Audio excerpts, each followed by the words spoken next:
Here is why I recently opened an investment bond to invest for my son's future. So firstly, let's talk about the benefits of actually using an investment bond as an investment structure. Number one is the investments within that investment bond are not taxed at a greater rate than 30%.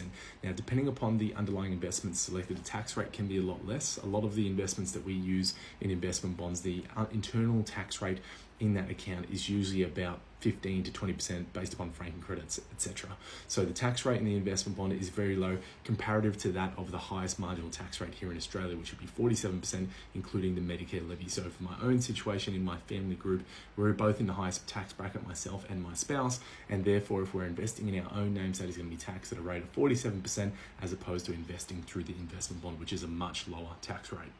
The second reason is the investment bond can be sold entirely tax-free after a period of 10 years, and there's absolutely no strings attached to this, providing you stay within what's called the 125% contribution rule, which basically means that every year with the investment bond, you cannot invest more than 125% of what your prior year's contributions were, or that will reset that 10-year tax-free period. So essentially, in year one, if you contribute $10,000 to an investment bond, in year two, you're only allowed to contribute up to a maximum of 125%, which would be $12,500.